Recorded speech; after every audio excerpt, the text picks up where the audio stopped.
नमस्कार, प्रणाम, नमन प्रणाम।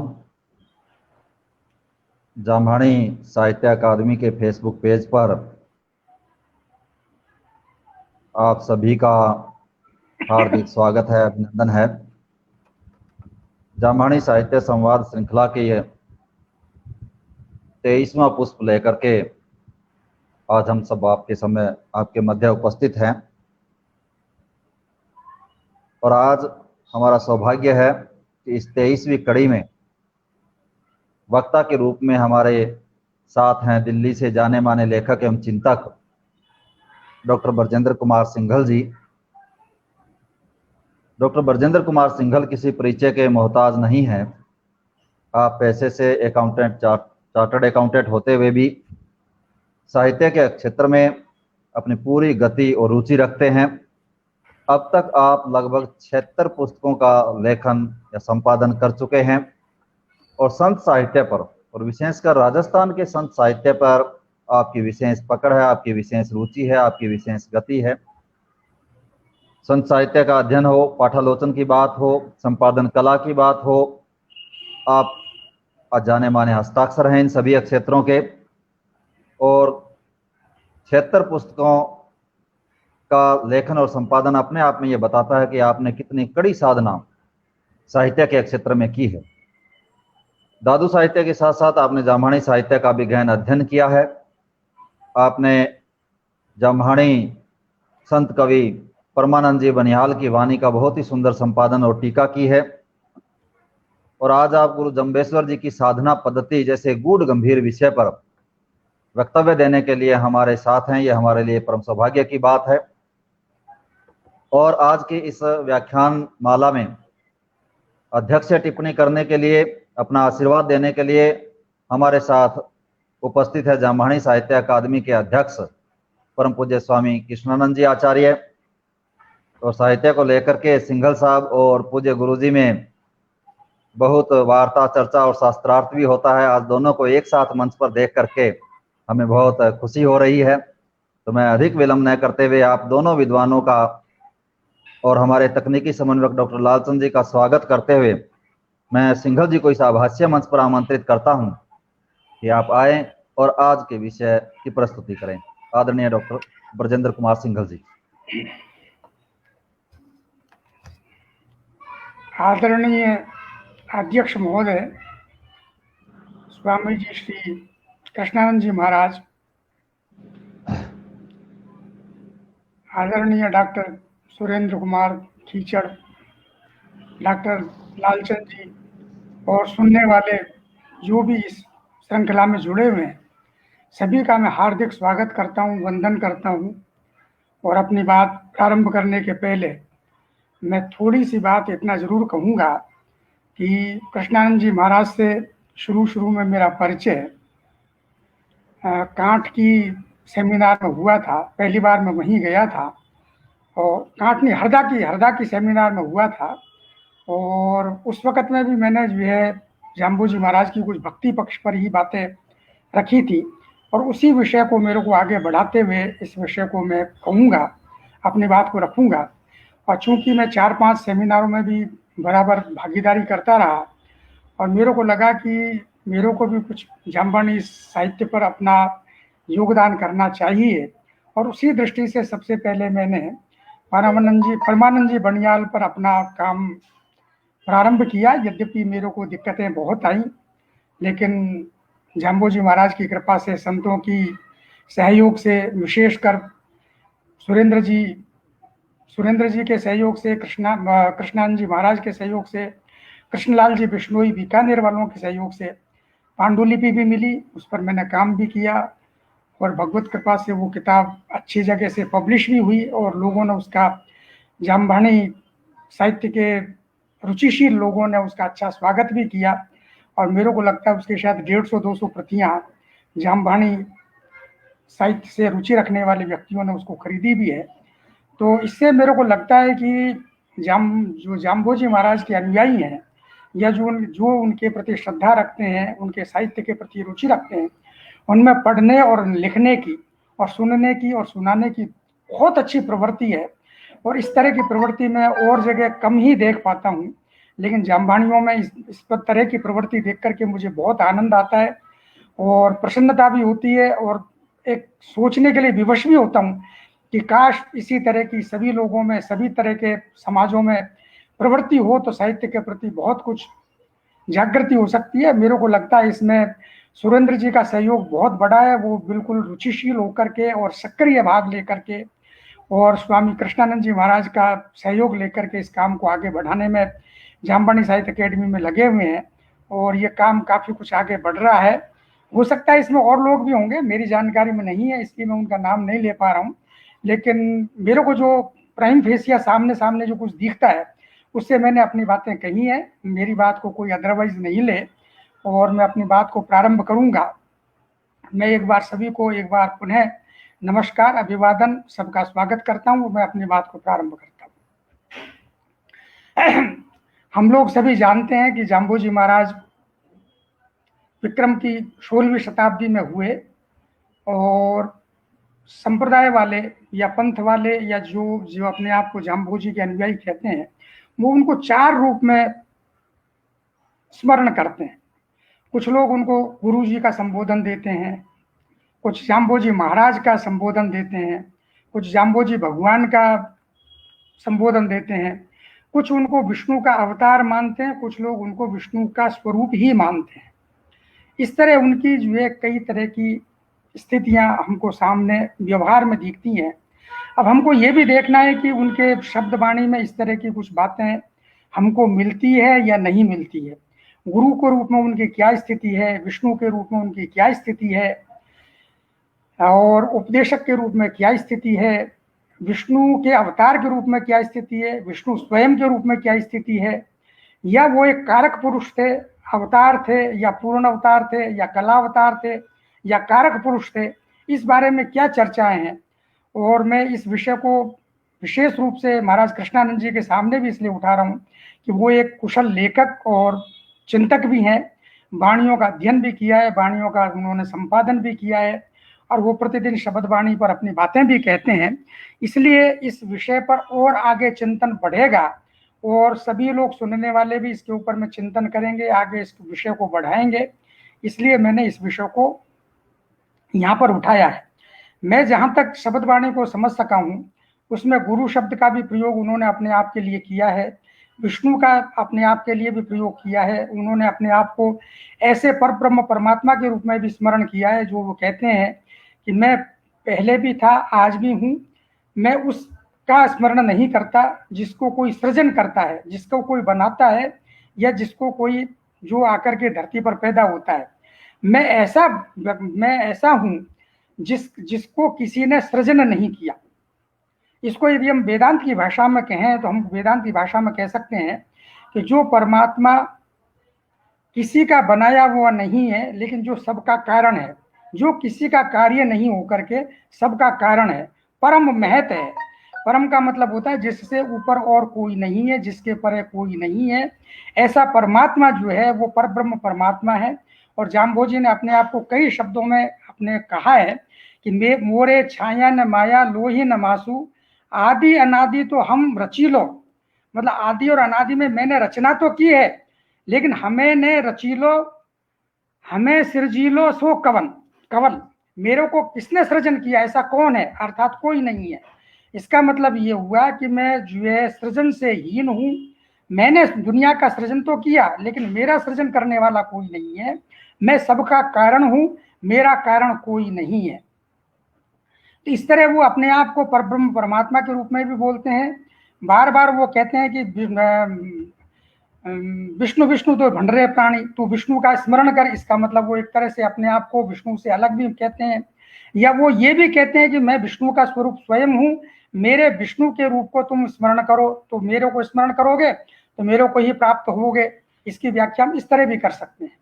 और चूंकि वो एक उपदेशक थे, उन्होंने बहुत से दुनिया को, बहुत से जगत ब्रह्मांड के लोगों को चेताया, उनका उद्धार किया। और उन्होंने वाणी में बार बार, परमानंद की वाणी में भी बार बार उद्धरण आया है और साखियों में भी उद्धरण आया है, जामवाणी साहित्य में भी बार बार इस बात का उद्धरण आया है कि जाम्बोजी महाराज 33 करोड़ जीवों का उद्धार करने के लिए इस पृथ्वी तल पर आए। और 33 करोड़ को उन्होंने 4 युगों में बांटा, अलग अलग युगों में उसकी संख्या दी गई है और अलग अलग युगों में उन्होंने अलग अलग जो है संख्या के लोगों का उद्धार किया और इस तरह का वचन उन्होंने प्रहलाद भक्त को दिया।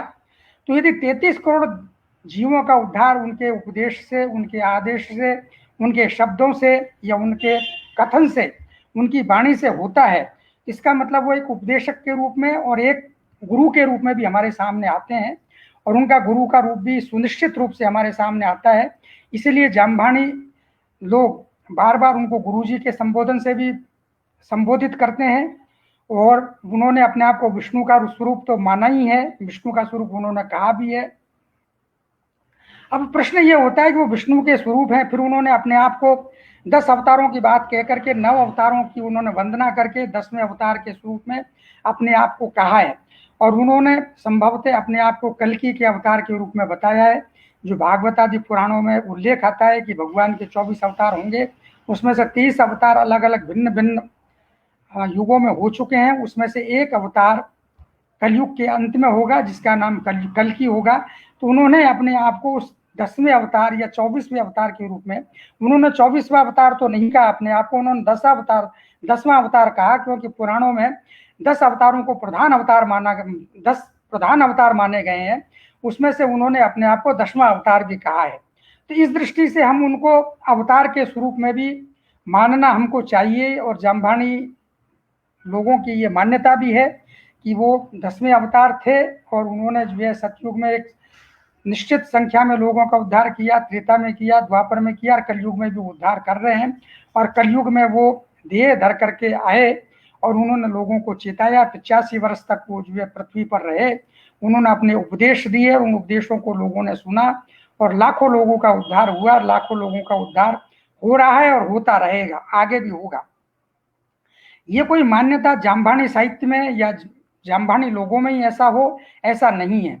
दादू पंथ में भी इस तरह की मान्यता है और उनके यहाँ पर ऐसा उल्लेख मिलता है कि दादू जी महाराज ने 3.5 करोड़ लोगों के उद्धार करने के लिए इस पृथ्वी पर अवतार लिया।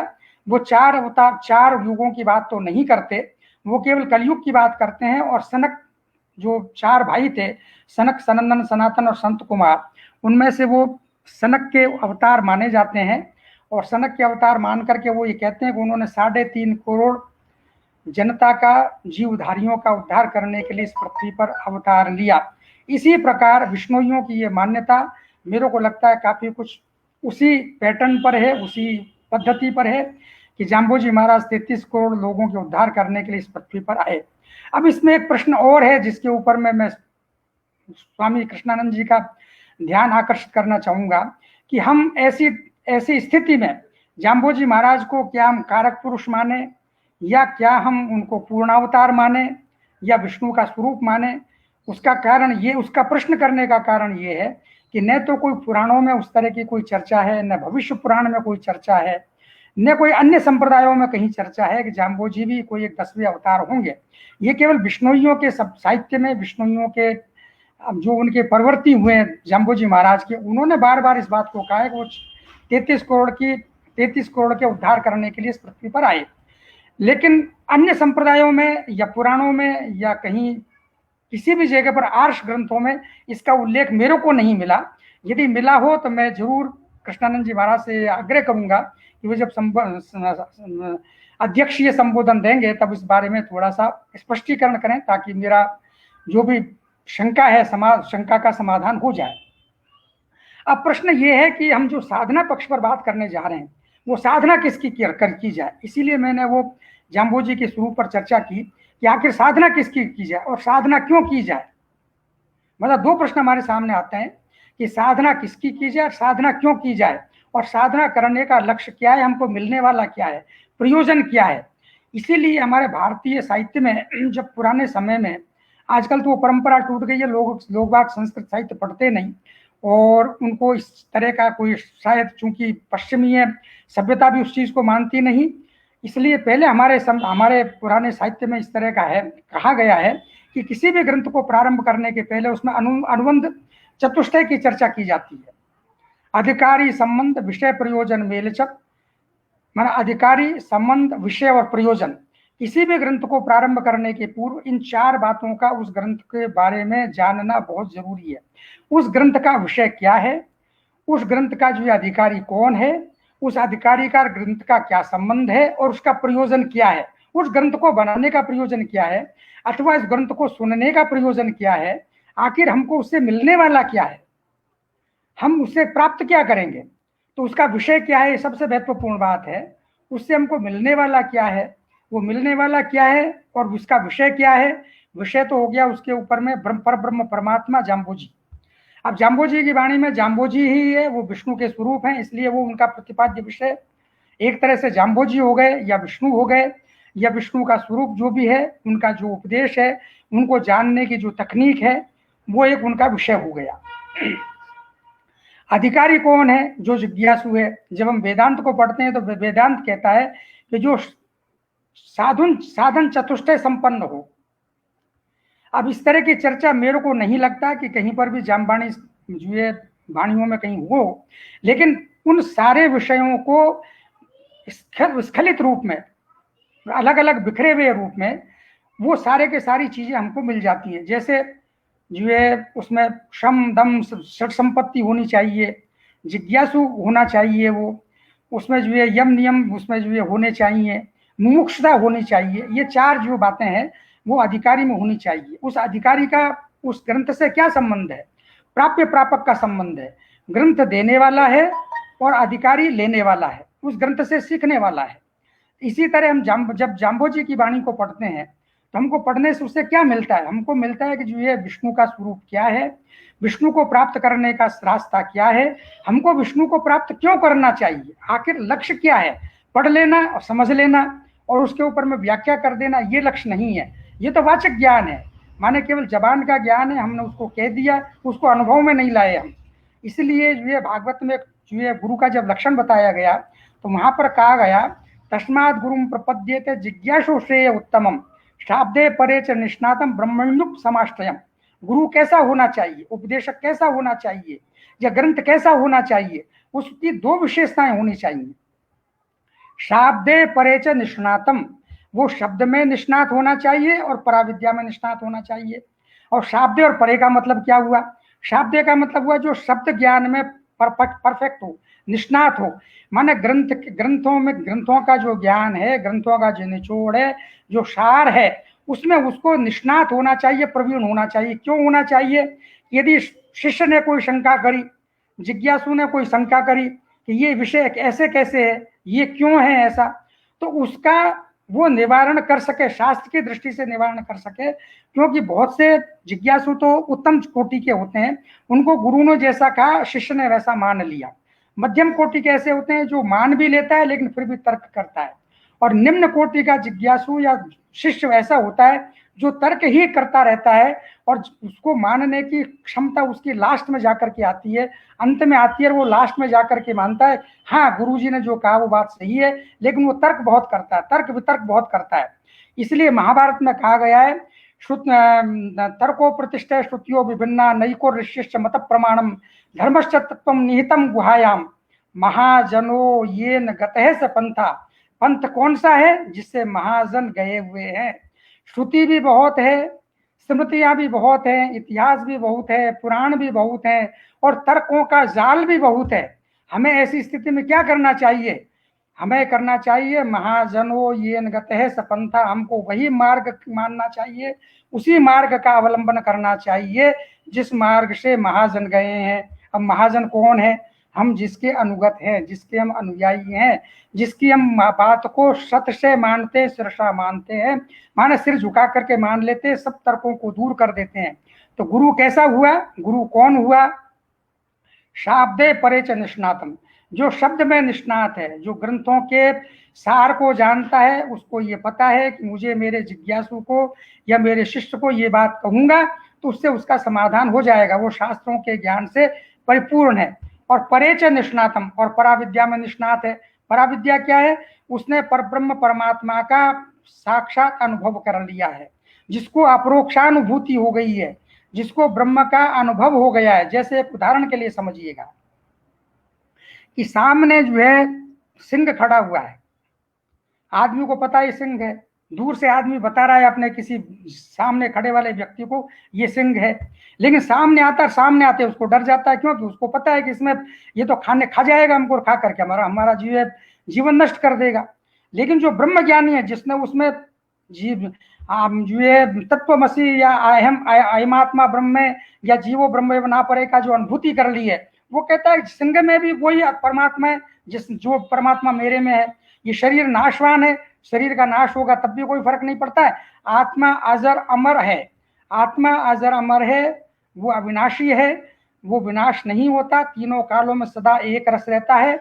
न उसको जो है बुढ़ा होता है, न जवान होता है, न वृद्ध होता है, न बच्चा होता है, और न वो जो है किसी देश में होता है किसी देश में नहीं होता, ऐसा भी नहीं होता।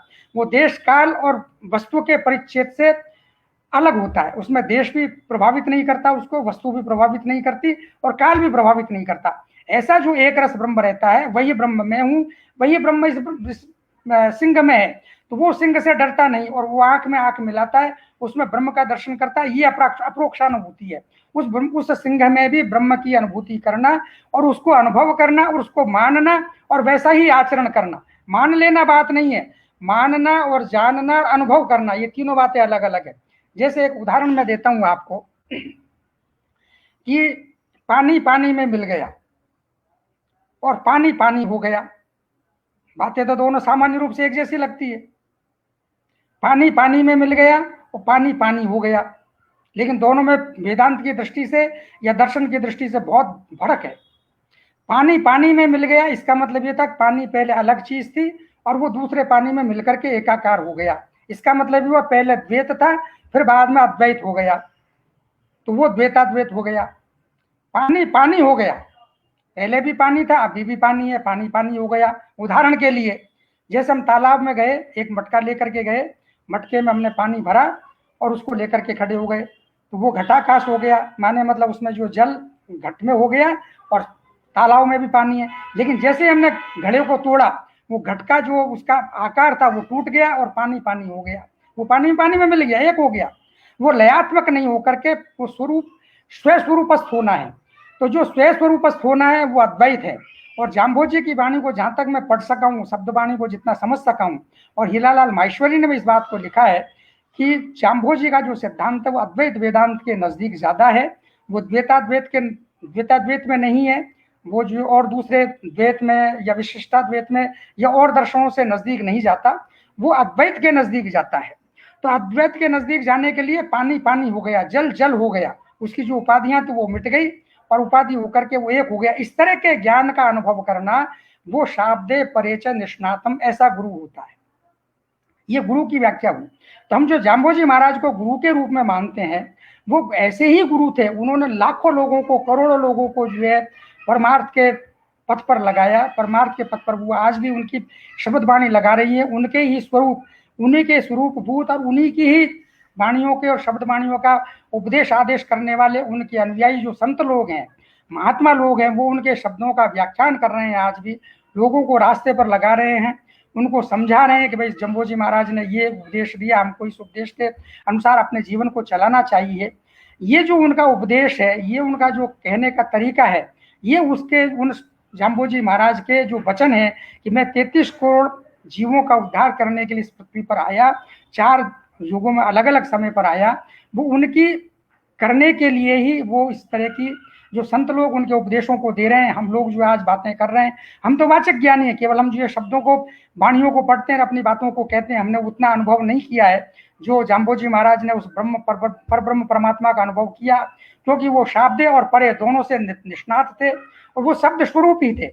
और मैंने शायद अभी एक लिखा तो पिछली बार एक हिसार में सेमिनार होने वाली थी, उसके लिए एक शब्द के ऊपर में पूरा का पूरा आर्टिकल लिखा था और वो फिर मीरायन में छप भी गया। शायद वो हिसार की सेमिनार हुई नहीं, इसलिए वो शायद आपके जामबानी लोगों के हाथ में वो आर्टिकल आया नहीं होगा। यदि वो पढ़ने की किसी को इच्छा होगी तो मैं जरूर जो है अपने फेसबुक पर डाल दूंगा एक बार। तो मैंने शब्द को स्पष्ट किया, शब्द क्या है। तर्क शास्त्र में, न्याय शास्त्र में उसके लिए बहुत अच्छी परिभाषा आई है। आप्तोपदेश शब्द है, जो आपका आत्मा का उपदेश है, आत्मोपदेश है और शब्द है। जो आत्मा का उपदेश है वो शब्द है। तो शब्द का मतलब क्या हुआ? शब्द का मतलब हुआ उपदेश। शब्द का मतलब कोई जो धार्मिक ग्रंथ नहीं हुआ, धार्मिक कथन नहीं हुआ, या केवल मात्र कथन नहीं हुआ। मात्र कथन तो मैं भी कह रहा हूं, लेकिन ये मेरा उपदेश नहीं हुआ। उपदेश वो हुआ कि जिसको सुन करके आत्म जिज्ञासु को आत्मा के जिज्ञासा के प्रति लालसा पैदा हो जाए, जागृति पैदा हो जाए, उसमें उसको जिज्ञासी तब शब्द विषय के प्रति वो जागरूक हो जाए और उस विषय को गंभीरता से जानने का प्रयत्न करे, और वो उस रास्ते पर चल जाए, और वो साधन चतुष्टय के ऊपर में अपने आप को ढालने की कोशिश करे, और वो अपने आप को जो है आत्म जिज्ञासु बनाए। तो हमारा कहने का मकसद ये था कि वो शब्द क्या है, शब्द उनका उपदेश है, और उपदेश को ग्रहण करके ही आज हम जो है उनके साधन मार्ग पर, उनके जो है विचार मार्ग पर चल रहे हैं। अब दो तरह की बातें होती हैं, जैसे मैंने कहा अधिकारी संबंध विषय प्रयोजन मेल छप। तो अधिकारी हो गया, विषय हो गया, प्रयोजन हमारा हुआ कि हमारा आत्मा का कल्याण कैसे हो। हम जो है लख 84 भुगतता बीत जाए उपचार, पीछे नर्तन पाएगा ताते राम संभार। ये संतों ने बहुत एक सटीक बात कही है कि 4 युगों तक जीव भटकते भटकते 84 लाख जोनियों में भटकता है, 4 युगों तक, 32,96,000 वर्ष तक। और ये वर्षों की गणना का जो विषय विष्णुई साहित्य में बहुत गंभीरता से लिया गया है पौराणिक विषय को। और 32 करोड़ 96 लाख वर्षों के बाद में मनुष्य को, जीव को मनुष्य जन्म मिलता है। और फिर इसके बाद में भी यदि हम जो अपने आत्मा का कल्याण नहीं कर सके, यदि आत्मा का उद्धार नहीं कर सके, हम अपने आप को जो परमात्मा से नहीं मिला सके या परमात्मा को प्राप्त नहीं कर सके, तो फिर भी हम जो वो सो परत्र दुख पावई सिर धुन धुन पछताए कालई कर्मई ईश्वरी मिथ्या दोष लगा। फिर आदमी क्या कहेगा, समय नहीं मिला साहब, क्या करते, घर गृहस्थी में ही फंसे रह गए हम तो साहब, कर्म भाग्य में ही नहीं लिखा था हमारे, कालई कर्मई, भगवान ने समय नहीं दिया, अवसर नहीं दिया, क्या करें, ऐसी घर गृहस्थी जोड़ दी हमारे साथ में कि हम कुछ कर नहीं सके। गृह कारज नाना जंजाला तियत दुर्गम शैल विशाला।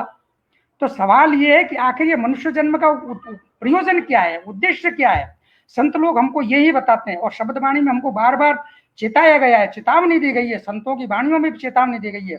परमानंद जी की वाणी में तो चेतावनी के ऊपर में सबसे ज्यादा साखियां लिखी है उन्होंने, और भीलो जी ने भी लिखी है, औरों ने भी लिखी है। चूंकि मैंने 3 ही वाणियों को ज्यादा पढ़ा है और संतों की वाणियां कम पढ़ पाया हूं मैं, और मैंने अपने आप को केंद्रित भी तीनों पर किया अभी तक, और वाणियों भी कब अच्छे प्रकाशन उनके होंगे तो हो सकता है उनके ऊपर भी मैं जो है फिर और कोई अपने आप को केंद्रित कर पाऊं।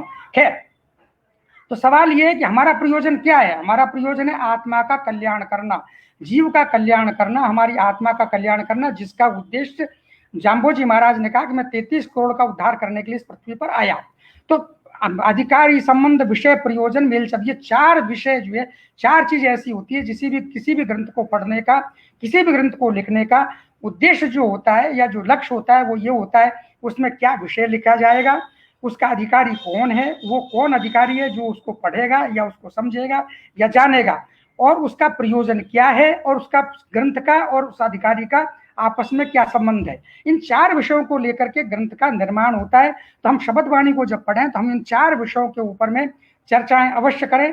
अभी तक जितना भी मैं जो है जामवाणी साहित्य पढ़ सका हूं, मेरे को लगता है शायद अभी तक किसी भी व्यक्ति ने, किसी भी लेखक ने इस विषय पर गंभीर चर्चा नहीं की है। उन विषयों पर खिल रूप में, टुकड़े टुकड़े रूपों में तो जरूर चर्चाएं की है कि वो जो अधिकारी कौन है। जाम्बोजी ने बहुत जो है अच्छे छप्पे लिखे हैं उनके ऊपर में, मैंने उनकी व्याख्याएं भी लिखी हैं कि जो है गृहस्थ विष्णुई कैसा होना चाहिए, साधु विष्णुई कैसा होना चाहिए, उसके ऊपर में कम से कम 5-6 छप्पे उन्होंने लिखे हैं। 3 छप्पों की मैंने जो है भूमिका में व्याख्याएं भी की हैं। भीलो जी ने भी बहुत अच्छा लिखा है छप्पे, जो उनके 44 छप्पे या 46 छप्पे हैं, उनमें उन्होंने जो कुगुरु और सुगुरु दे करके पहले शुरू में उन्होंने कुगुरु की व्याख्या की, उसके बाद में सुगुरु की व्याख्या की, कुगुरु कौन हो सकता है, सुगुरु कौन हो सकता है, और उसके बाद में उन्होंने एक बहुत अच्छा जो एक छप्पे लिखा है, उसमें वो बार बार कहते हैं यदि मेरे को खाने को अमृत मिल रहा है तो मैं विष क्यों खाऊं, यदि खाने को मेरे को दूध नहीं मिलता है तो मैं सूखी रोटी क्यों खाऊं। इस तरह के उन्होंने मतलब प्रश्न किए हमारे सामने। वो प्रश्न क्या है, हमारे प्रयोजन को समझाने के लिए, हमारा प्रयोजन जीवन में क्या होना चाहिए। हमारा प्रयोजन आत्मा का साक्षात्कार करना है। हमारा प्रयोजन जो है दुनियादारी तो ठीक है, हम दुनियादारी में बैठे हुए, दुनियादारी के बिना काम चलता नहीं, क्योंकि गीता में कहा गया नहीं कश्चित क्षणमपि जातु तिष्ठत्य कर्म कृत। कोई भी क्षण ऐसा नहीं है जब व्यक्ति अक्रिय रह सकता है। नहीं कश्चित क्षणमपि जातु तिष्ठत्य कर्म कृत। जिस जिस क्षण वो कर्म नहीं करता, ऐसा कोई भी क्षण नहीं है। हम श्वास लेते हैं, ये भी कर्म करना है। हम भोजन खाते हैं, ये भी हमारा कर्म करना है। हम ये किसी से बात करते हैं, वो भी कर्म करना है। कर्म करना मतलब ये श्वास लेना भी मतलब ये कर्म है। यदि अब इसमें कर्म और क्रिया में क्या फर्क है, ये भी एक, मैं चलते चलते जो इस बात को, चूंकि विषय बहुत लंबा हो जाएगा, मेरे को साधना पर भी आना है, तो मैं विषय आ गया तो मैं उसको स्पष्ट कर दूं कि जहां पर हम कर्तापन का आरोपण कर देते हैं, वो सभी क्रियाएं, कोई भी कर्म नहीं है। कर्म वो है जिसमें हम कर्तापन का आरोपण कर देते हैं। जब कर्तापन का आरोपण हो जाता है तब वो कर्म हो जाता है, और जब तक हम उसमें कर्तापन का आरोपण नहीं करते तब तक वो क्रिया रहती है। और इसी तरह की व्याख्या स्वामी राम सुखदास जी ने गीता की, जब उन्होंने संजीवनी व्याख्या करी है, उसमें बहुत विस्तार से उस पर की है कि कर्ता कौन है और अकर्ता कौन है। और संतों ने भी ऐसा ही कहा है, कर्ता बंदे प्रथम पांच त्रिगुण के माही। ऐसा राम प्रताप जी महाराज एक संत में, उन्होंने अपनी वाणी में बहुत प्रसिद्ध उनका छप्पे है ये, कि कर्ता बंदे प्रथम पांच त्रिगुण के माही। त्रिगुण की जो फांसी है उसमें कर्ता बंधता है, अकर्ता नहीं बंधता। और इसीलिए जो है कृष्ण ने जो है गीता में कहा गया है कि तू कर्म कर और जो है कर्तापन का भाव छोड़ दे। समत्वम को कर्म युग उच्चते, समता भाव का ही नाम जो है, कर्म हो रहा है अपना आप हो रहा है, मैं करता नहीं हूँ।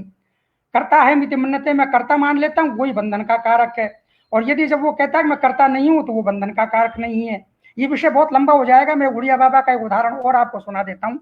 एक बार खंडानंद सरस्वती बहुत बड़े ये सन्यासी हुए, उन्होंने भागवत की टीका भी लिखी है, बहुत उन्होंने जो है अद्वैत वेदांत के ग्रंथों पर जो है प्रवचन दिए, मांडुक्य कारिका जो है विवेक चूड़ामणि, बहुत उन्होंने अद्वैत वेदांत पर बहुत कुछ कहा, बहुत कुछ लिखा है उन्होंने। एक बार उड़िया बाबा से उन्होंने पूछा कि महाराज मैं आपसे समझना चाहता हूँ क्रिया क्या है और कर्म क्या है, और बंदा आदमी किस तरह उस कर्म में बंधता है।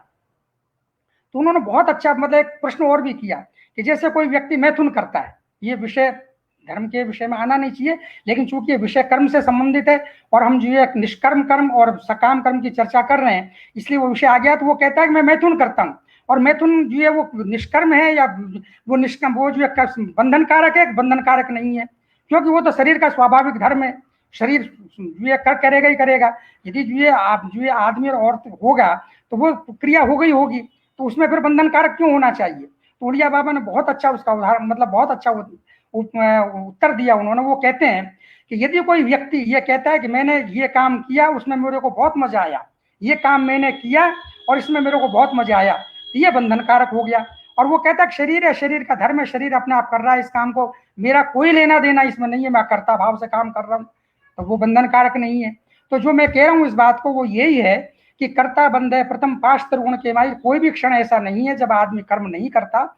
इसलिए हम ये कह रहे हैं कि हमारा जो दुनियादारी में रहने वाले लोग हैं, हम अपने जीवन को कैसे जो है उस परम प्रयोजन को प्राप्त करें। हमारा जो लक्ष्य है वो किस साधना से, किस पथ से, किस रास्ते से हम चलें, जिससे हमारी दुनियादारी भी चलती रहे और हम परमात्मा को भी प्राप्त कर लें, हम परमात्मा को भी प्राप्त कर लें, या परमात्मा स्वरूप हो जाएं, या परमात्मा को हम प्राप्त कर लें, या उनके दर्शन प्राप्त कर लें, या हम विष्णु स्वरूप हो जाएं। जो भी जिस तरह की भाषा प्रयोग करना चाहें, द्वैत के हिसाब से, अद्वैत के हिसाब से, लेकिन मुख्य लक्ष्य यही है कि हम किस प्रकार इस मनुष्य जन्म को जो हमको प्राप्त हुआ है, दुर्लभो मानुषो देहो देहीनाम क्षण भंगुरे तत्रापि दुर्लभम मन्ये वैकुंठ प्रिय दर्शनम। ये मनुष्य जन्म बहुत दुर्लभ है, बहुत पुण्यों के फल से मिलता है।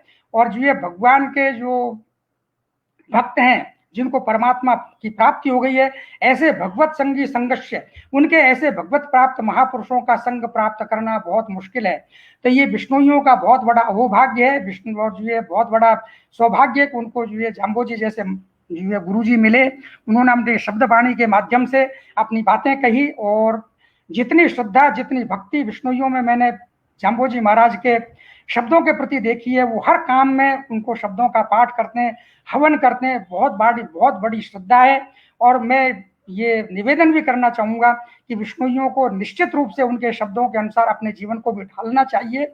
अब मेरा जो लक्ष्य था, जो जिस विषय को मैंने प्रारंभ किया, वो विषय मेरा था प्रयोजन। और प्रयोजन मेरा है, प्रयोजन का मतलब हुआ कि हमारा लक्ष्य क्या है, हमको क्या करना है, मनुष्य जन्म हमको जो मिला है, इस मनुष्य जन्म को हम कैसे सफल करें, कैसे सार्थक करें। और सार्थक करने का तरीका है साधना। और साधना हम घर में रहते हुए कैसे कर लें। प्रश्न हमारे सामने सबसे बड़ा ये आया, सब तो बाबा जी नहीं बन सकते, और सभी जो है लंगोटी लगा करके जंगल में जाके नहीं बैठ सकते, और जो जंगल में जाकर के बैठ जाएंगे उनको भी खाने पीने के लिए चाहिए, उनको भी बस्ती में आना ही आना है। तो आखिर हम करें क्या? हम ग्रस्त लोग हैं, हमको जो है ऑफिस में भी जाना है, दुकान पर भी जाना है, खेती भी करनी है, बच्चों को भी पालना है और सब काम भी करना है, फिर भी हम भगवान को कैसे कैसे प्राप्त करें हम? तो भगवान कृष्ण ने जो है गीता में अर्जुन को कहा, युद्ध युद्ध करते हुए युद्ध करते हुए अर्जुन को कहा, तस्मात् सर्वेषु कालेषु माम नुस्मर युद्ध च मय्यर्पित मनोबुद्धिर मामे वेशिष्य संशयम। कृष्ण क्या कहते हैं? तस्मात् सर्वेषु कालेषु, हमेशा मेरा स्मरण कर और युद्ध भी कर, ऐसा करने से तू मेरे को ही प्राप्त होगा। ये क्या बात हुई? तू युद्ध भी करता जा और मेरा स्मरण भी करता जा, तो मेरे को प्राप्त हो जाएगा। दूसरी तरफ हम कहते हैं कि मन जो है, मन के ऊपर में जाम्बोजी महाराज ने भी कहा है, परमानंद जी ने भी कहा है, बिलो जी ने भी कहा है और संतों ने बार बार कहा है, मन एवं मनुष्याणाम कारणम बंध मोक्षायो। मन ही ऐसा है जो आदमी के बंधन का कारक है और वही मन ऐसा है जो मोक्ष का कारक है। जब तक मन आपका नियंत्रित नहीं होगा, किसी लक्ष्य पर, किसी आलंबन पर, किसी आश्रय पर जाकर के टिकेगा नहीं, उससे तादात्म्य संबंध नहीं जोड़ेगा, जब तक उससे वो एकाकार नहीं होगा, जब तक उससे वो अपने आप को जो है जोड़ नहीं लेगा, तब तक वो मन जो है इधर उधर भागता फिरेगा। मन इधर उधर भागता फिरेगा तो वो कैसे जो है भगवान का स्मरण करेगा? और कृष्ण तो बड़ी विलक्षण बात कह रहे हैं उनसे कि तू युद्ध भी करता जा और मेरा स्मरण भी करता जा। अब युद्ध करने पर वो लक्ष्य उसके सामने उसका शत्रु है और वो स्मरण कैसे करेगा? फिर यह स्मरण करेगा तो केवल जबान से करेगा, उसके चित्त की वृत्ति तो जो है केवल अपने शत्रु पर लगी हुई है। ये बड़ा विलक्षण विषय है। मतलब इसीलिए फिर जो है एक रामचरितमानस में इसके लिए जवाब दिया गया, भाव कुभाव अनख आलस हो, नाम जपत मंगल दिश दस हो। चाहे आप भाव से बजिए, अभाव से बजिए, कुभाव से बजिए, अनख से बजिए, आलस्य से बजिए, आपको जैसे भी संभव हो, जैसे भी आप कर सकते हो, जैसे भी आपसे संभव होता हो, पॉसिबल होता हो, आप जिस तरह की भी आपकी दिनचर्या है, उस दिनचर्या के अनुकूल जैसे भी आप कर सकते हैं, वैसे ही उस परमात्मा का स्मरण करिए। इसीलिए भगवान ने कहा, तस्मात् सर्वेषु कालेषु माम स्मर युद्ध से, मेरा युद्ध भी करता जा और मेरा स्मरण भी करता जा। जाम्बोजी महाराज ने भी बिल्कुल साफ कहा ऐसा ही, हता करो तबाई, मतलब विष्णु विष्णु तू भंडरे प्राणी, मतलब तू मुख से जो है भगवान का स्मरण कर, विष्णु विष्णु का स्मरण कर और हाथों से अपना काम कर। तो इसमें कोई जो है विष्णु जो है, जो बात भगवान कृष्ण ने कही है वही बात जाम्बोजी महाराज ने भी कही है। और विष्णुइयों का ऐसा मानना भी है कि वो कृष्ण के अवतार थे, वो कृष्ण जन्माष्टमी को जो है इस धराधाम पर आए, तो ऐसा वो कृष्ण का अवतार भी मानते हैं उनको। तो गीता के वचन में और जो है जाम्बोजी महाराज के वचन में साम्यता है, एक रूपता है। और संतों ने भी बार बार इस बात को कहा है कि राम भजे जा काम करे जा काहू का डर है, मतलब जो है मुंह से जाम भगवान का भजन करते जाओ और हाथों से काम करते जाओ, इसमें किसी का क्या डर है? कौन हमको रोक सकता है? कौन भगा सकता है? इसका एक बहुत बहुत अच्छा उदाहरण जो है भागवत में भी आता है और महाभारत में भी आता है। वहां जब जो है कृष्ण भगवान गोलोक पधार गए तो उन रानियों को लेकर के और अर्जुन जा रहे थे, तो रास्ते में कोई व्यक्ति था, वो शौच जा रहा था, उसको जंगल जाना, संतों की भाषा में जंगल जाना कहते हैं। पुराने जमाने में आदमी बाहर ही शौच जाया करते था जो है, तो उसको जंगल जाना बोलते थे। वो शौच जा रहा था और वो जोर जोर से राम राम राम राम, जब कृष्ण कृष्ण या जो भी उसका इष्ट होगा वो भगवान का नाम जप रहा था। उसको सुनकर के अर्जुन को बड़ा दुख हुआ। उसने कहा, ये इतना कितना दुष्ट आदमी जो अशुचि अवस्था में बैठा हुआ है और भगवान का नाम ले रहा है, ये तो बहुत ही बुरी बात है। उसने उसके छाती में जाकर के जो एक लात मारी तो एकदम जो है वो उसका और भी जोर जोर से राम राम या जो भी कृष्ण कृष्ण जो भी नाम ले रहा था वो हुआ। कृष्ण से पूछा तो कृष्ण ने कहा, भाई तेने तो मेरे छाती में लात मार दी। महाराज मैंने तो छाती में लात मारी नहीं, मैं तो आपके पास अभी आया हूँ। नहीं, तेने एक उस व्यक्ति को जो जंगल जा रहा था उस व्यक्ति के छाती में लात मारी। कहा महाराज छाती में लात मारी? मैं उसके हृदय में बैठा हुआ था, वो मेरा स्मरण कर रहा था, चाहे वो अशुचि अवस्था में था, चाहे वो जंगल जा रहा था, लेकिन वो स्मरण तो मेरा कर रहा था, उसकी वृत्ति तो मेरे में लगी हुई थी। इसलिए बार बार ये कहा जाता है कि, और वैसे भी एक कबीर ने भी कहा, रामचरितमानस में कहा, अति संघर्षण जब कर कोई अनल प्रकट चंदनते हुई। जब जिह्वा से भी भाव से, कुभाव से, अनख से, आलस से, कैसे भी यदि भगवान का नाम व्यक्ति जपेगा, यदि भगवान का नाम लेगा, तो वो धीरे धीरे धीरे धीरे उसमें उस व्यक्ति का उस जो चित्त की वृत्ति है वो अपना आप उस चित्त की वृत्ति का उस नाम के साथ में तादात्म्य हो जाएगा। और जैसे उस नाम का उस ये नामी से उस नाम को जपने वाले व्यक्ति का उसकी जब मन की वृत्ति उस नाम से और नाम के साथ में नामी से जब तादात्म्य संबंध हो जाएगा तो वृत्ति अपना आप लग जाएगी। उसका शरीर चाहे वो कुछ भी काम कर रहा है लेकिन उसकी वृत्ति जो है परमात्मा में लगी रहेगी। इसी का नाम जो है भगवत स्मरण है। और इस भगवत स्मरण के ऊपर में जाम्बोजी महाराज ने अपने शब्द वाणी में लगभग 23% शब्द ऐसे कहे हैं। उनके 23% शब्द ऐसे हैं जिसमें भगवान नाम जप के ऊपर में उन्होंने बार बार कहा है। अब सवाल ये है कि भगवान नाम जप के बारे में फिर वो जो है कई लोगों ने मेरे को ऐसा चर्चा में बताया भी कई बार साहब ये और चर्चा में प्रश्न भी किए मेरे से और मैंने भी लोगों से प्रश्न पूछे कई बार कि भाई जाम्बोजी का आखिर सिद्धांत क्या है, वो भक्ति मार्गी है या ज्ञान मार्गी है या कर्म मार्गी है, क्या है वो, उनका कौन सा सिद्धांत है, मतलब किस मार्ग से वो परमात्मा को पाना चाहते हैं, किस तरह वो लोगों को उपदेश देना चाहते हैं, लोगों को अपना प्रयोजन कैसे प्राप्त करना चाहते हैं, कराना चाहते हैं कि भाई तुम ज्ञान मार्ग से चलो, भक्ति मार्ग से चलो या जो ये ज्ञान मार्ग से चलो, कर्म मार्ग से चलो, आखिर क्या है। अब जैसे रोजाना हवन करना ये कर्म मार्ग हो गया, भगवान जो है नवदा भक्ति है ये भी कर्म मार्ग है, क्योंकि इसमें जो है सारा का सारा जो है श्रवणम कीर्तनम विष्णु स्मरणम पाद सेवनम अर्चनम बंदनम दास्य सख्यम आत्मनिवेदनम, इसमें एक आत्मनिवेदन के अलावा सारी क्रियाएं हैं, सारी सब में क्रिया ही क्रिया है। श्रवण में भी क्रिया है, कीर्तन में भी क्रिया है, श्रवणम कीर्तनम विष्णु स्मरणम स्मरण में भी क्रिया है, पाद सेवन में भी क्रिया है, ये सब चीजों में क्रिया है। फिर आखिरकार वो जो भक्ति है वो भक्ति जब क्रिया है तो आखिरकार क्या है, जो भक्ति पक्ष के यदि भक्ति पक्ष को जो है जाम्बोजी महाराज मानते हैं तो क्या वो कर्म मार्गी हैं। यदि वो हवन की जो है हवन के बारे में जो है बार बार कहते हैं, अमावस्या के व्रत रखने की बात करते हैं, तो ये सारे क्या है, कर्म मार्ग है पूरा का पूरा। तो वो कर्म मार्गी है या भक्ति मार्गी है या ज्ञान मार्गी है। जैसा मैं पहले आपसे कहता हुआ निकला हूं कि जो जाम्बोजी के सिद्धांत को यदि हम देखें तो अद्वैत वेदांत की तरफ जाकर के झुकता है। और हीलालाल माहेश्वरी ने बार बार इस बात को कहा है कि जाम्बोजी महाराज का सिद्धांत अद्वैत वेदांत के नजदीक है, वो ज्ञान मार्ग की तरफ जाते हैं। आखिरकार फिर इन विषयों का क्या होगा, इनको हम कैसे समझें, कैसे इस विषय पर चर्चा करें हम लोग। तो इसके लिए वेदांत एक बहुत अच्छा रास्ता सुझाता है, हमें बहुत अच्छी बात कहता है वो हमसे। वो ये कहता है कि जो ये भारतीय दर्शन में 3 तरह की बातें हैं, 2 तरह की बातें हैं, या 3 तरह के भी कह सकते हैं हम। एक होता है क्रम समुच्चयवाद, एक होता है सम समुच्चयवाद और एक होता है समुच्चयवाद। अब इसको हम थोड़ा सा स्पष्ट कर लें। समुच्चयवाद का मतलब ये हुआ साधना के पक्ष में कि जिसमें हम कई तरह की साधना एक साथ करें। हम कर्म मार्ग भी ले में, कर्म मार्ग को भी साथ में ले में, ज्ञान मार्ग को भी साथ में ले, भक्ति मार्ग को भी साथ में, और तीनों मार्गों का संपादन हम साथ साथ करें, इसका नाम समुच्चयवाद है। सम समुच्चयवाद में हम किन्हीं 2 मार्गों को ले सकते हैं, जैसे कर्म मार्ग और भक्ति मार्ग को ले लिया। हम कर्म भी कर रहे हैं निष्काम भाव से और भक्ति भी कर रहे हैं हम, ये जो है सम समुच्चयवाद हो गया। और क्रम समुच्चयवाद का मतलब ये हुआ कि हम सीढ़ी बाई सीढ़ी चढ़ें। जैसे हमको मंजिल पर चढ़ना है, छत पर चढ़ना है, तो हम सीढ़ी पर चढ़ेंगे, फिर सीढ़ी पर चढ़ेंगे, फिर सीढ़ी पर चढ़ेंगे, 10, 11, 12, 13, 14 जितनी भी सीढ़ियां होंगी उन सीढ़ियों को चढ़ करके हम छत पर पहुंचेंगे। तो ये उसका हुआ क्रम समुच्चयवाद। गीता में भी क्रम समुच्चयवाद है।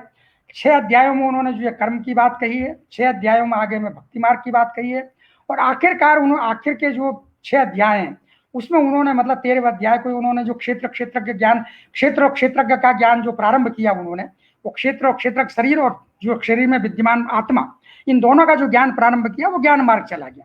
इसी तरह हम जाम्बोजी के सिद्धांतों को किस तरह माने, हम किस तरह उसको समझें, हम क्योंकि हमारा प्रयोजन या हमारी साधना पक्ष को पकड़ने के लिए हमको ये निर्णय करना पड़ेगा कि हमको जो है जाम्बोजी ने किस तरह का उपदेश दिया है।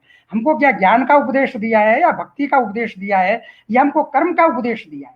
हमको इन तीनों इस विषय पर गंभीरता से विचार करना पड़ेगा, तब जाकर के हम जो है जाम्बोजी के मार्ग के अनुसार, उनके विचारों के अनुसार, उनके उपदेशों के अनुसार साधना को कर सकेंगे और अपनी आत्मा का साक्षात्कार कर सकेंगे या परमात्मा को प्राप्त कर सकेंगे, विष्णु लोक की प्राप्ति कर सकेंगे।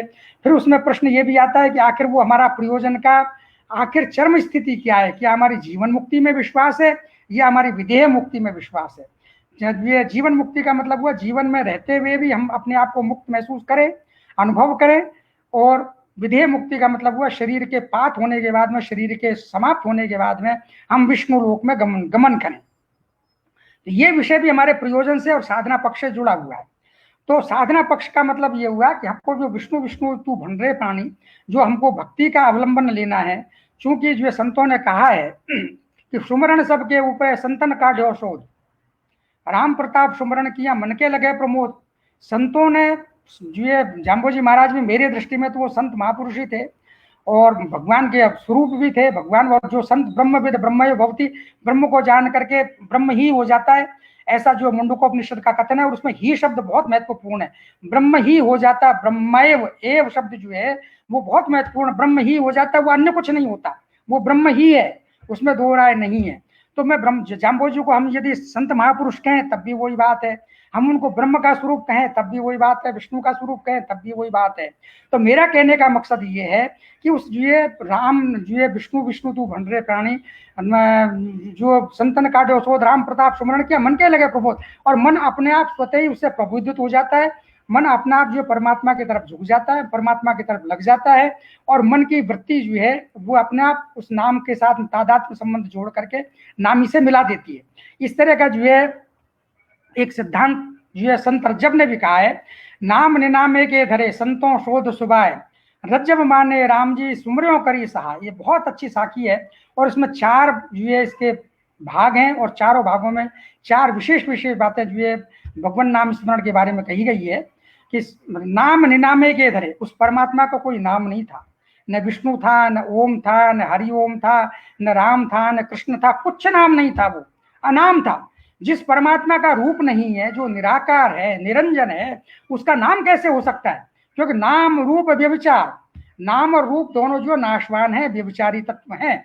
सत्य चित आनंद ये जो है अविनाशी तत्व हैं और नाम और रूप दोनों व्यभिचारी हैं, दोनों जो है विनाशी तत्व हैं। तो प्रश्न ये आया कि जो है नाम जब व्यभिचार, जो नाम और रूप दोनों उस परमात्मा का था ही नहीं, वो तो निराकार था। तब जब जो संत लोग थे, जो भक्त लोग थे, उन्होंने कहा हम परमात्मा को कैसे जाने, वो परमात्मा है कि नहीं, ये बलाय क्या है, हम कैसे जाने वो परमात्मा है। तो संतों की एक परिषद इकट्ठी हुई, एक जो उनका समूह इकट्ठा हुआ, उन्होंने विचार विमर्श किया, किसी ने कुछ कहा, किसी ने कुछ कहा, किसी ने कुछ कहा। आखिर ये निर्णय हुआ कि हम उस परमात्मा का, उस परब्रह्म परमात्मा का एक नाम निश्चित कर लेते हैं। उन्होंने जो है वेदांतियों ने उसका नाम ओम निश्चित कर दिया, विष्णुइयों ने विष्णु नाम निश्चित कर दिया, निर्गुणियों ने, कबीर जैसे लोगों ने राम निश्चित कर दिया, और जो है सिख संप्रदाय वालों ने जो है सत्य जो है उनका बाह्य गुरु नाम निश्चित कर लिया। कुछ लोगों ने कुछ नाम निश्चित कर लिया, किसने कुछ नाम निश्चित कर लिया। यम शैव, जो एक श्लोक भी हनुमान नाटक का, यम शैवा समुपाश्रते शव इति वेदांतिनो ब्रह्म वेदांतिनो, इस तरह मतलब पूरा श्लोक है, बहुत लंबा जो है विषय चला जाएगा, मेरा विषय छूट जाएगा, उन बातों को हम छोड़ दें। तो उन संतों ने जो है उस परमात्मा का नाम निश्चित कर लिया। अब नाम निश्चित कर लिया तो उस परमात्मा ने उस नाम को माना कि नहीं माना, प्रश्न सामने खड़ा हुआ। नाम निनामे के दरे संतों शोध सुभाय, शोध करके उन्होंने नाम निश्चित कर लिया। रज्जब कहते हैं कि उस परमात्मा ने उस नाम को स्वीकार कर लिया। अब उसका प्रमाण क्या स्वीकार कर लिया? रज्जब माने राम जी ने उस नाम को स्वीकार कर लिया।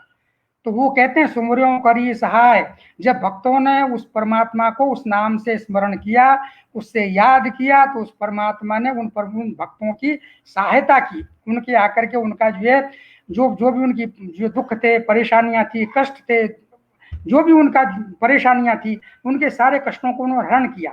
जैसे जो है अभी हम भजन सुन रहे थे, हम सेमिनार ये जो है अपना वेबिनार प्रारंभ होने के पहले जो है नरसिंह मेहता का जो भजन था, और वो नानी बाई जो है सर्वर की पाल पर खड़ी है और सूरते को देख रही है, उसको संबोधित करके कह रही है कि भाई तेने मेरे बीरा सांवलिया को आते हुए देखा है क्या।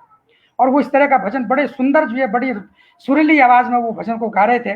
वैसे मैं चलते चलते एक सूचना दे दूं आपको, नरसिंह मेहता के जो नरसिंह जीरो मायरों के ऊपर में मेरी करीब 550 पेज की किताब भी है और मैंने उसमें करीब 200 पेज की भूमिका लिखी है। और उसमें जो 7 तरह के जो है नरसिंह जी के भात के जो है वो पाठ दिए अलग अलग। और बहुत अच्छा संपादन है, बहुत अच्छी पुस्तक है। और उसमें जो है गुजरात में नरसिंह जी मेहता के बारे में क्या शोध सामग्री है, हमारे राजस्थान में क्या शोध सामग्री, उसके बारे में भी मैंने पूरा उसमें विशेष रूप से लिखा है। और वो ग्रंथ वास्तव में जो नानी बाई का मुहायरा सुनते हैं और जो गाते हैं उन लोगों को वो पुस्तक अवश्य देखनी चाहिए, अवश्य पढ़नी चाहिए। है तो हमारा प्रश्न, हमारा जो विषय चल रहा था वो विषय चल रहा था कि सुमरियों करी सहाय, परमात्मा ने उस नाम को स्वीकार करके उस ये भक्तों की सहायता की। तो प्रश्न हमारे सामने जो हमारा था कि उस नाम स्मरण को हम क्यों करें, नाम स्मरण में सिर्फ क्या विशेषता है, ऐसे हम क्यों उसे, उसमें इतनी क्या ताकत है कि वो हमको जो ये परब्रह्म परमात्मा का साक्षात करा देगा। तो संत कहते हैं कि हाँ, उस नाम स्मरण में इतनी ताकत है, वो जो ये सारे साधनों का, सारी भक्तियों का जो नवदा भक्ति है, 10वीं जो प्रेमा भक्ति है, और 11वीं जिसको जो पराभक्ति कहा गया है, और गीता में भी उसको पराभक्ति के वो ज्ञान का समानार्थक माना गया है, और संतों ने भी उसको पराभक्ति के रूप में कहा गया, सुंदरदास ने भी कहा है, वो ज्ञान का समतुल्य जो है पराभक्ति है। उस भक्ति में सबसे प्रधानता सुमरण भक्ति की है। और रूप गोस्वामी ने भक्ति रसामृत सिंधु, उनका बहुत बड़ा भक्ति के ऊपर में ग्रंथ है, उसमें उन्होंने लिखा रागानुगायाम स्मरणस्य मुख्यता, रागानुगा भक्ति में सबसे बड़ी मुख्यता किसकी है, स्मरण भक्ति की है। और नारद भक्ति सूत्र में भी कहा गया है,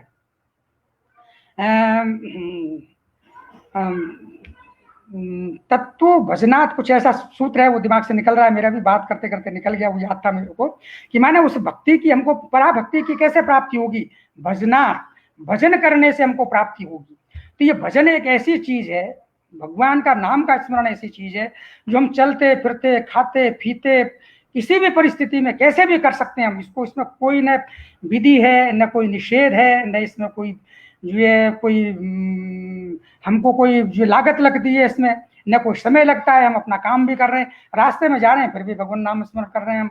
वो जो अपने आप ही जो आसन अडिग जमाए के सांस उसास आराम, ये आगे की परिस्थिति, आगे की स्थिति है कि जब जो आसन को अडिग जमा करके फिर सांस उसास आराम से स्मरण करे, और फिर उससे मतलब अपना दूजा कोई ना सुने भल बैठ्यारो उपास, रामचरण ये रसु दृढ़ता गहे उपास।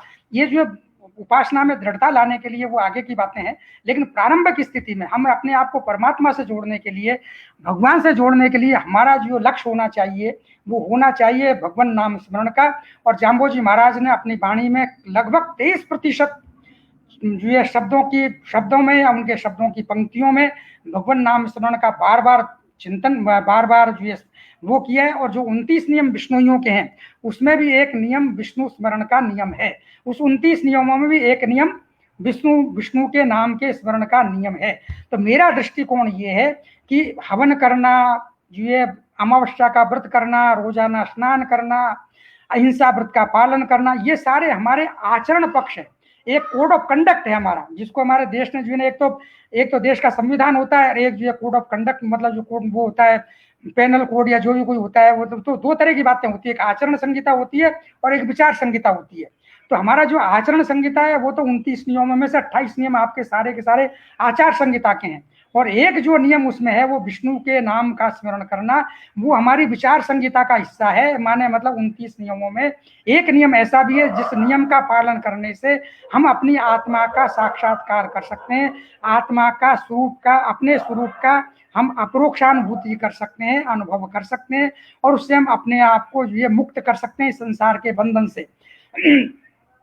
और जो ये सबसे बड़ा जो लक्ष्य जीवन का है वो यही है। हम वाणी क्यों सुनते हैं, संतों के उपदेश क्यों सुनते हैं, इसलिए नहीं सुनते हैं कि इस कान से सुन दिया और इस कान से निकाल दिया हमने, इसलिए नहीं सुनते हैं कि हमको बाबा जी को प्रसन्न करना है या गुरु महाराज को प्रसन्न करना है, या हम विष्णुओं के घर में जन्मे हैं, हमने पाहल पिया है इसलिए हमको जो है नियमों का पालन करना, इसलिए नहीं। हमको अपने जीवन का जो मनुष्य जन्म मिलने का जो लक्ष्य है, उस लक्ष्य को पाने के लिए विष्णु जाम्बोजी महाराज के हम अनुगत हैं, उनके अनुयायी हैं, उनके जो ये मानने वाले लोग हैं। तो हमको उनके बनाए हुए, उनके बताए हुए रास्ते से जीवन को जीना है, और जीवन को जीते हुए उन्होंने जो हमको हमारे आत्मा का साक्षात करने के लिए, परमात्मा को पाने के लिए, वैकुंठ को प्राप्त करने के लिए जो भी रास्ता बताया, उस रास्ते का हमको अवलंबन लेकर के उस रास्ते पर आचरण करना चाहिए। और वो रास्ता है विष्णु नाम का स्मरण, विष्णु विष्णु तू भण रहे प्राणी। मैं समझता हूँ मेरा समय पूरा हो गया, 7:57 हो चुके हैं। अब कुछ थोड़ा बहुत इसमें अध्यक्षीय उद्बोधन भी होगा, और मैंने जो कुछ एक आध प्रश्न उठाए उन पर आचार्य जी कुछ ना कुछ जरूर अपनी बातें रखेंगे, और फिर संचालक महोदय भी अपनी बातें कहेंगे। मैं सुनने को उत्सुक हूँ। बहुत बहुत धन्यवाद मेरे को अवसर दिया बोलने का, और मैंने अपनी बातें कही। मैंने जाम्बोजी के शब्दों को थोड़ा कम कोट किया है, और इधर उधर के शब्दों को, इधर उधर के श्लोकों को और ग्रंथों को ज्यादा कोट किया है। उसका कारण इतना ही है कि शब्द बाणी मेरे को कम याद है, क्योंकि मेरे को लिखना होता है, तब मैं शब्द बाणी को एक बार दोबारा पढ़ता हूँ। रोजाना मेरा पढ़ने का या पाठ करने का नियम नहीं है। बाकी और ग्रंथों को, गीता को, भागवत को, उनको तो मैं रोज स्वाध्याय में भी अपने काम में लेता रहता हूँ, इसलिए मेरे को अनेक ग्रंथों के श्लोक और प्रमाण याद भी रहते हैं, और मैंने उन बातों को अपनी उद्बोधन में कहा भी है। और मैं क्षमा प्रार्थी भी हूँ कि मैं जाम्बोजी महाराज के शब्दों को बहुत ज्यादा कोट नहीं कर सका। बहुत बहुत धन्यवाद।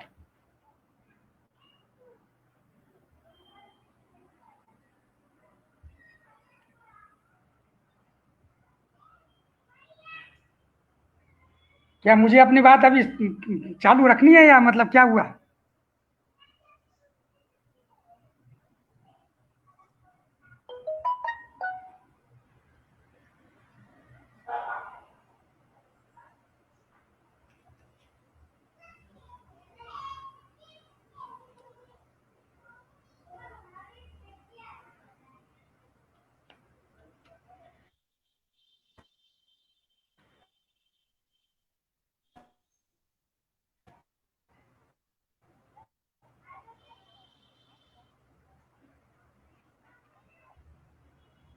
हाँ जी, मैंने मेरी बात पूरी कर दी। 8 बज गए मेरे, आप अपना स्टार्ट करो। हाँ जी, हाँ जी।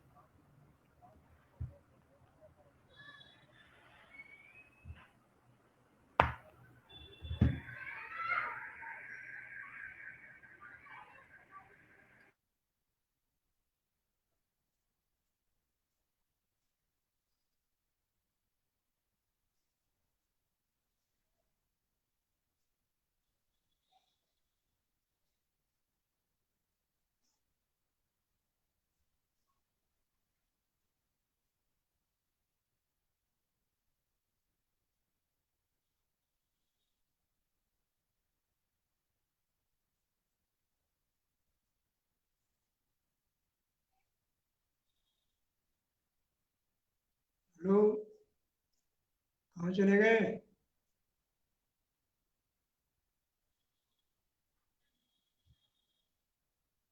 सुनाइए, लाल अब सिंह आप जी सुनाइए कहाँ अपनी चले बात। गए? आ रही आवाज? हाँ, आवाज आ रही है, सुनाइए। आवाज आ अच्छा अच्छा, आवाज आ रही, ठीक है। हाँ, आवाज आ रही है, सुनाइए अब। हरि ओम। गुरुर्ब्रह्मा गुरुर्विष्णु गुरुर्देवो महेश्वर, गुरुर साक्षात् परब्रह्म, तस्मै श्री गुरुवे नमः। परमादरणीय विद्वानों की सभा में पूजनीय श्री ब्रजेंद्र सिंहल जी को बहुत बहुत धन्यवाद। आपने अपना अमूल्य समय निकाल करके और गुरु जाम्बू जी के बारे में बहुत सारी बातें बतलाई। इसके लिए एक विष्णु समाज, सामान्य साहित्य अकादमी आपके बहुत बहुत आभारी है। एक दो बातें आपने रखी। पहली बात ये है कि गुरु जाम्बू जी ने अपने को 10वां अवतार नहीं कहा। 10वें कालंगड़े की बारी। नव अवतार नमो नारायण, नव अवतार हैं, ये नमस्कार करने योग्य है। और 53 रूप हमारा थी। जाम्बू जी कहते हैं वो मेरा ही रूप है। और 10वें कालंगड़े की बारी आई नहीं है, कल जो में आएंगे। तो जाम्बू जी किस रूप में है, तो उन्होंने कहा जम्बराय आप अपरंपर दीन शब्द नंबर 94 शेष यानी नव अवतारों ने जो किया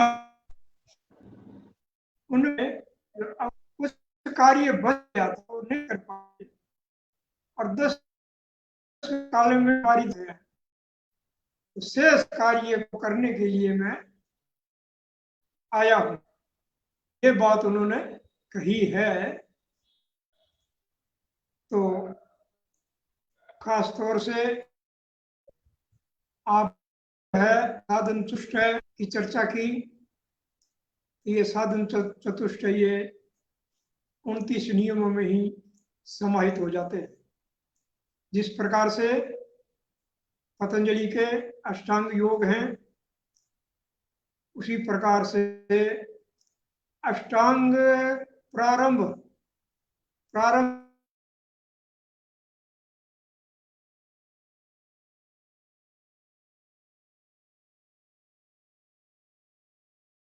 पथ में चलना है तो इन नियमों का पालन करना आवश्यक है। इसलिए साधन चतुष्टय भी इसी के अंतर्गत आ जाता है। तीसरी बात यह है कि शब्द जो है ब्रह्म रूप है।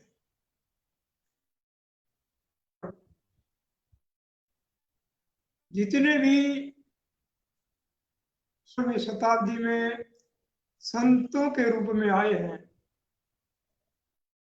वो गुरु पद अभिहित किए गए। कबीर को गुरु की पदवी, गोरख को भी गुरु की पदवी, नानक को गुरु की पदवी, और आप जो है दादू जी दयाल का जो अध्ययन करते हो वो भी गुरु है। ये इनकी कुछ विशेषता अलग है। ये कोई शास्त्र पढ़ करके गुरु नहीं बने हैं। शास्त्रों में जो लिखा वो ठीक सही मान्य, लेकिन इनमें जो नहीं है वो बातें गुरु के रूप में आकर के उन्होंने बतलाई है। इसलिए ये अवशेष कार्य है।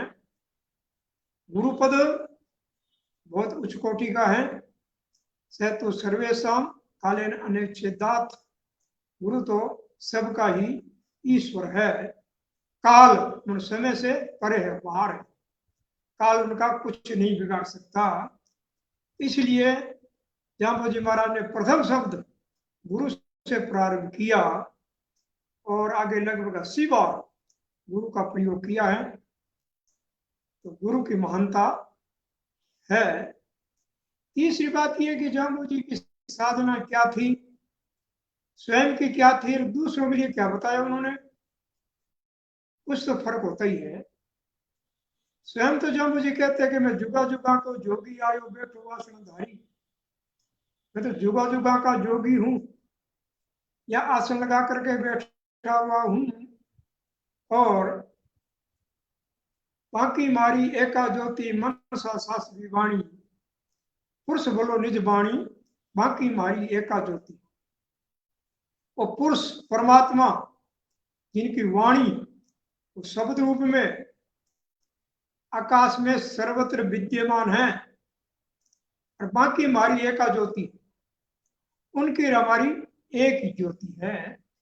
वहीं से हम ऊर्जा शक्ति लेते हैं और सामान्य मानव से हम ईश्वर कोटि में आ जाते हैं, गुरु बन जाते हैं। तो ये जितने भी मैंने बताए ये सब गुरु पद को प्राप्त किए हुए महान पुरुष है, सम्माननीय है, आदरणीय है, जिन्होंने संसार को बहुत कुछ दिया।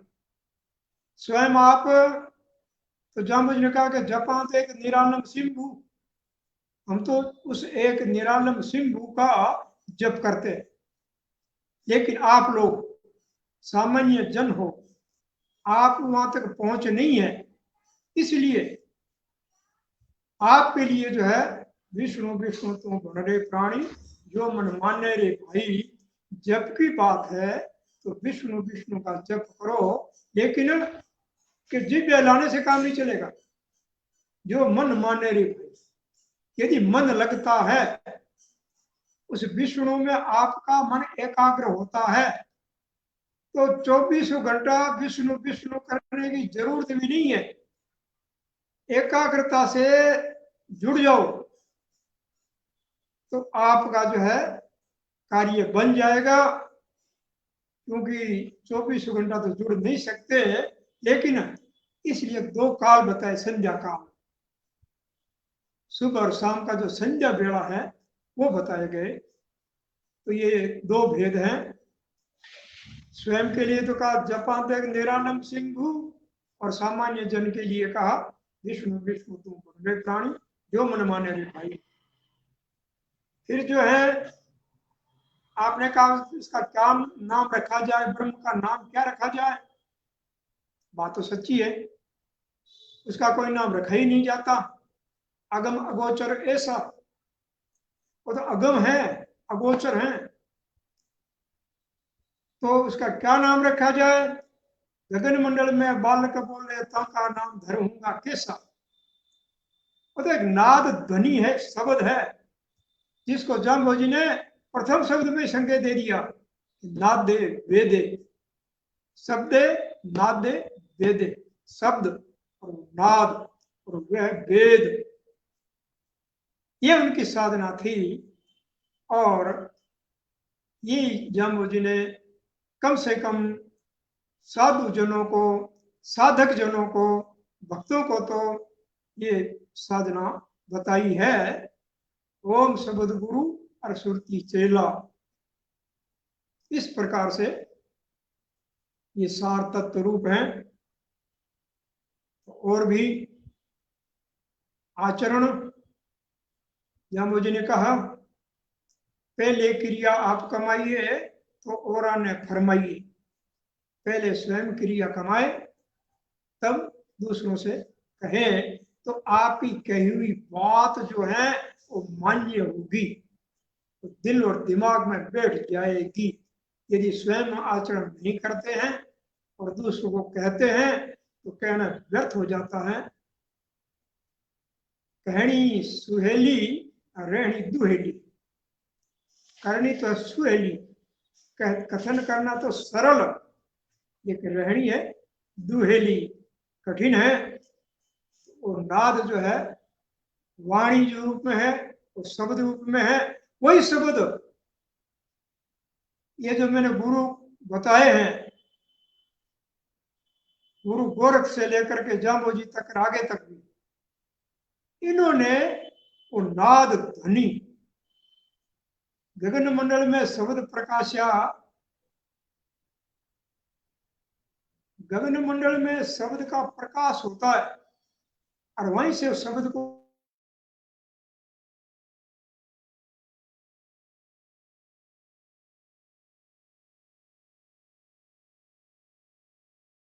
निरति सुरति से सब कुछ जाना जा सकता है और जाना भी है। ऐसे गुरुओं की ये महान परंपरा है और समाज के लिए, देश के लिए और कालांतर के लिए, 10 दिशाओं के लिए उनका जो है उपदेश, उनका जो शब्द अभी भी आकाश मंडल में गूंज रहा है और हम जो भी बोल रहे हैं वो वहीं से शब्द आ रहा है। शब्द वहीं से आता, आकाश से ही। उनकी बड़ी भारी देन है मानव समाज के लिए। तो उनको जो है बारंबार वंदना, नमस्कार। और सिंहल साहब को भी बहुत बहुत वंदना। आपका जो है राजस्थानी भाषा में, साहित्य में और संतों के बारे में अपार श्रद्धा है और श्रद्धा के वशीभूत होकर आप ये कार्य करने जा रहे हैं।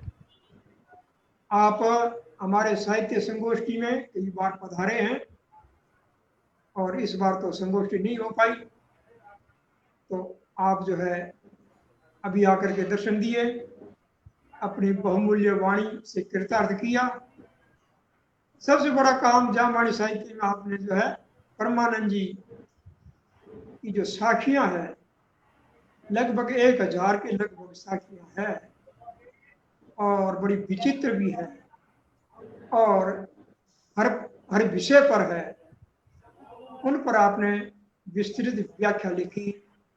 उसके लिए मैं समाज अन्य भी जो प्रेमीजन हैं उनसे निवेदन करूंगा कि आप अवश्य ही परमानंद जी की वाणी भी अवश्य ही पढ़ें और लेखक की हुई मेहनत, परमानंद जी की हुई मेहनत, परिश्रम और सीएल साहब का किया हुआ परिश्रम तभी सफल होगा कि आप जो है परमानंद जी की वाणी को अवश्य ही पढ़ें। धन्यवाद। हरिओम तत्सत। हरिओम। बहुत धन्यवाद पूज्य स्वामी कृष्णानंद जी आचार्य।